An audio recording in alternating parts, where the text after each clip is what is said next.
সম্পদ বেশি হইলে হায়াত বাড়ে না, রিজিক বাড়ে না, ব্রেন বাড়ে না, ইজ্জত বাড়ে না। সুখ শান্তি কামিয়াবি রাখছে রসুলের কাজের সাথে, ইত্তেবার সাথে। এই জন্য আমরা যেটা মনে করি যে সম্পদ বেশি হলে মনে হয় একটু সুখ পাওয়া যাবে, সম্পদ বেশি হলে মনে হয় একটু শান্তি পাওয়া যাবে। আসলে না, ভুল কথা। সম্পদ বেশি হলে মনে হয় বেইজ্জতি থেকে বাঁচা যাবে, ইজ্জত পাওয়া যাবে মনে হয়। আসলে না।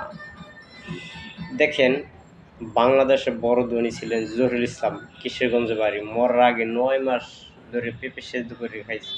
এর বাড়ি কি রান্না বান্না বন্ধ রয়েছে? রান্না বান্না ঠিকই চলছে, খাইতে নাই, তকদিরে নাই, রিজিকে নাই, খাইবি কেমন? এরকমের কুটিপতি এসির গাড়ি আছে, গাড়িতে চড়তে না। জিএল কয় আমার ডায়াবেটিস। ফ্রিজের ভিতরে ইলিশ মাছ আছে, গোস্ত আছে, খাইতে না। জিএল কয় কি আমার অ্যালার্জি। এই টাকা পয়সার কোনো দাম আছে? এই দেখা যায় প্রধানমন্ত্রী থাকাকালে খালেদা জিয়া জেলে বাঁচতে পারে নাই, রিমান্ডে বাঁচতে পারে নাই, পারছে? তো কই হ্যাঁ টাকা পয়সা কোনো উপরে আসছে? আমি শুনছি এরশাদ শিকদার জেলে গেছে, কোনো দিন জেলে যায় না এরশাদ শিকদার। জেল হইলে পাড়ায় দিয়েছে আব্দুল কুদ্দুস, তুমি যাও। জেল খাইতে আইসে আর দিয়েছে 10 লাখ 20 লাখ। হেই এরশাদ শিকদার ফাঁসির দিয়ে বাঁচতে পারে নাই। তার তো সেন না যাওয়া যায়, তো ফাঁসি হওয়ার কথা না।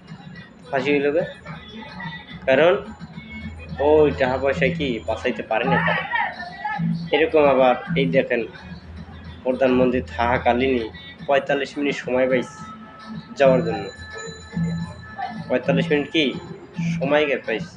তো হ্যাঁ, তো জনতা সবই তো হ্যাঁ আন্ডারে বর্তমানে, কিন্তু এই সময় কি উনি থাকতে পারে না।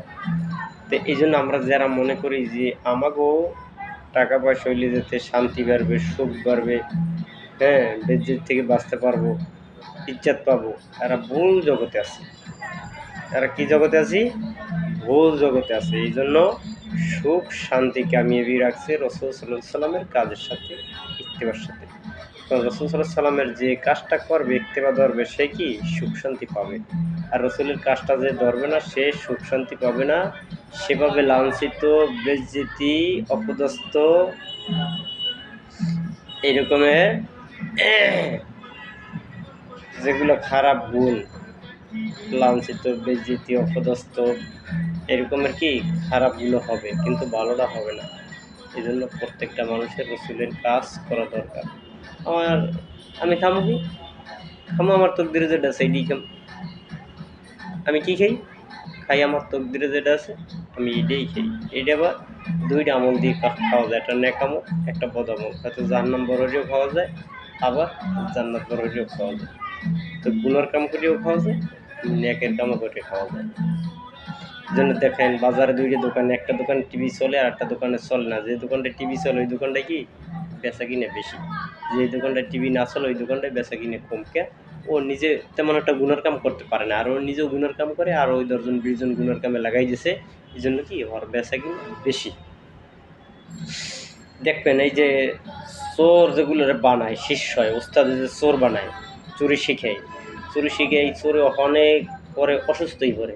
এখন ওই শিষ্যরা যাই দেয় কি তুমি অসুস্থ, তোমারে আমরা খাওয়াবো, তুমি তো আমার ওস্তাদ, তোমারে খাওয়াবো, চুরি মুড়ি শিখেছো, ডাকাতি শিখেছো। তাই কি ওই চুরি মেরা করে ওর বাড়ি দিয়ে খানাটা কেন দিয়ে, ওর ওস্তাদ ও শিখেছে। এই যে মানুষটা আমল দিয়ে খায়, বদামল, গুনার কাজ।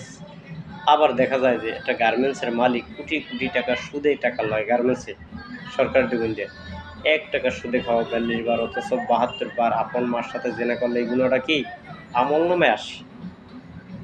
আবার একটা ছেলের সাথে মেয়ের সাথে ইচ্ছাকৃতভাবে দেখা দেওয়া কবির গুণা বারবার করলে ইমান থাকে না। এই গুনার কামেও লাগাই দিয়েছে। গার্মেন্টস করে একটা করে কি আর 2 সেন্টে করে, কেমনে করে, নিজেও গুনার কাম করে, হাজার হাজার মাইয়ে পোলাকে গুনার কাজে লাগাই দেয়। এই জন্য নিজেও নেকামল করতে হইবে, হাজার হাজার মানুষ কি নেকামলে লাগাইতে হইবে, কালেমার দাওয়াতে লাগাইতে হইবে, কালেমার কাজে। এই নামাজ হজ জাকাত এটা কোনো দিন নেই, এই দিনের কাজে লাগাইতে হইবে, কালেমার কাজে। এজন্য আমাদের তাকাইতে হইবে রসুল কি করছেন, সাহাবায়ে কেরাম কি করছেন। হ্যাঁ, তাহলে আমরা কি ভুল ভ্রান্তির মধ্যে পড়বো না। আর যদি এদিকে না তাকাই তাহলে আমরা কি ভুল ভ্রান্তির মধ্যে পড়ে যাওয়ার সম্ভাবনা আছে। ঠিক আছে, আলহামদুলিল্লাহ। পরে আবার কথা হবে ইনশাল্লাহ।